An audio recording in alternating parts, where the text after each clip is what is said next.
Most new Blox Fruits players waste their first 30 hours doing everything wrong, and the game never once tells them why. Blox Fruits has over 3 billion visits on Roblox. 3 billion! And somehow, it still has zero tutorial for the 5 mechanics that actually matter. No explanation, no warning, just new players eating their dough fruit at level 50, dumping all their stat points into the wrong tree, and wondering why every boss in second C one-shots them. If you're watching this before hitting max level, you are ahead of 90% of players who had to learn this the hard way. This is your complete Blox Fruits new player guide. 5 things the game literally does not tell you when you start.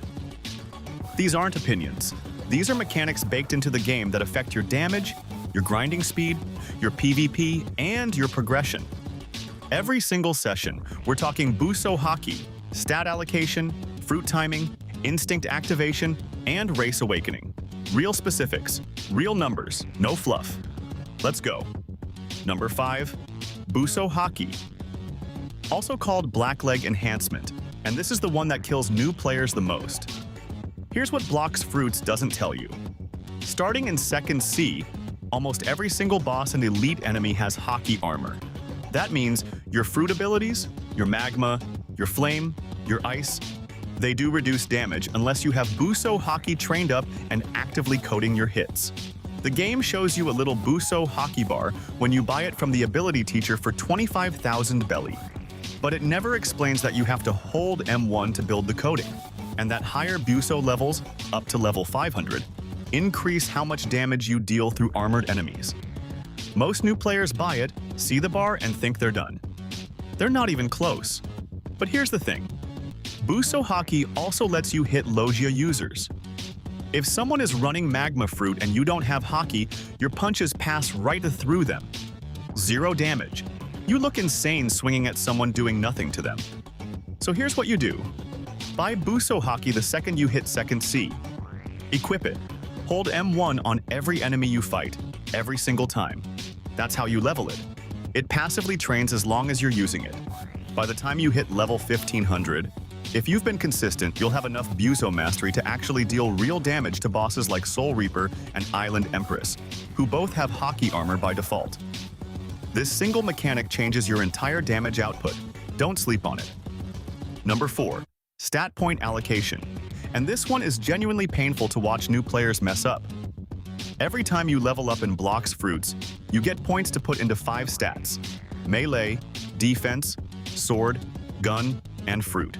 The game gives you zero guidance on how to split them. So what do new players do? They spread points everywhere. A little in fruit, a little in sword, some in melee, and it all feels fine until level 800, when enemies start hitting hard and your damage feels like you're throwing pillows. Here's the real mechanic. Blox Fruits is a commitment build game.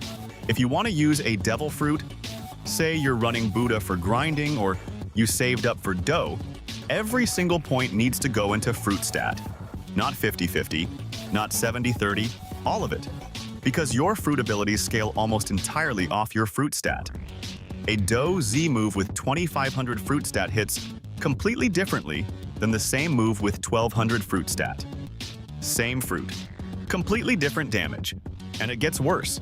If you already spread your points wrong, you need to use a stat reset, which costs Robux or a rare item called a memory fragment from 3rd C raids. So you're paying to fix a mistake the game never warned you about. The fix is simple. Pick one path before you start leveling. Fruit build or sword build. Fruit build? Every point into fruit, with defense as your only secondary. Sword build? Every point into sword, same thing. Do not mix. Commit hard. You can always reset later when you understand the game, but going in with a plan saves you hours. Number 3, and this one physically hurts to say out loud, do not eat your best devil fruit in first C. I know. You just got rumble from the dealer. It costs 2.1 million belly. You want to use it right now. Don't. Here's why. In first C, almost every fruit in the game is fine for grinding. Flame, spike, even bomb, they all work because enemies are weak and the levels are low.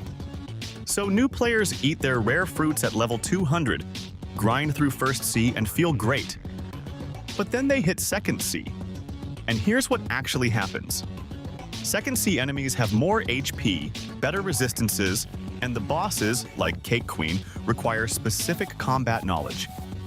And Rumble, while it's a strong fruit, has a learning curve. Its moves are projectile-based, and its hit detection can feel inconsistent if you don't understand the timing. Compare that to Buso Fruit, 3.5 million Beely, but it gives you a massive hitbox in transform mode that makes AoE's grinding almost automatic. Or Magma V2, which has ground-based area moves that track enemies naturally. The point isn't that Rumble is bad. The point is, save your rare fruit for when you understand the game well enough to actually use it. Eat a cheap grinding fruit. Magma is 850,000 Beely and carries you through almost all of second C. And save your heavy investment fruit for when you know what you're doing. You'll get 10 times more value out of it. And if you waste a fruit early, that's potentially millions of belly gone with no way to get it back unless someone trades you. Number 2. Instinct, or Ken Haki. This is the dodge mechanic in Blox Fruits, and the game explains about 15% of how it actually works. Here's what it tells you. Buy Instinct from the ability teacher in second C for 750,000 Beely, press the keybind, and you'll auto-dodge attacks. Cool, but here's what it doesn't tell you. Instinct has levels, up to level 400, and each level increases how many times you can dodge consecutively, how fast it recharges, and how far the dodge travels. A level 1 Instinct dodge is basically useless in PvP. A level 400 Instinct dodge can evade 3 back-to-back combo strings from Leopard Fruit users, who are currently S tier in PvP and whose X move, Predator Rush, moves incredibly fast. And it gets worse, Instinct breaks. If an enemy hits you with a move that has Instinct break properties, like the Gravity Fruit's Black Hole or Dragon Talon's C move, your Instinct shatters and you take full damage. You can't dodge out. So just having Instinct isn't enough. You need to know when to activate it and which moves will break it. The way to level Instinct fast is to go to an area with lots of enemies throwing projectiles. The factory in second C is perfect. Activate Instinct and let the dodge proc over and over. Each successful dodge builds your Instinct mastery. It's passive and it's slow, but by the time you're doing third C content like Haunted Castle raids or fighting the Soul Reaper boss, you need high-level Instinct to survive the one-shot combos. Don't buy it and forget it. Train it constantly. Number 1. Race Awakening. Specifically, Mink Race V2. And this is the one almost no new player knows exists, because the game hides it behind a mechanic called racial trials that it barely mentions anywhere. Here's the deal. When you start Blox Fruits, you're assigned a race randomly: human, shark, angel, scypian, or mink. Each race has passive bonuses at V1 that are okay but not game-changing. But every race has a V2 and V3 awakening locked behind a trial. Mink Race at V1 gives you enhanced dodge speed, slightly faster movement. But Mink V2, that's when it becomes broken. Mink V2 gives you a permanent passive dash that activates when you double tap a direction. It's not a cooldown dash. It has a very short internal timer and it can be chained.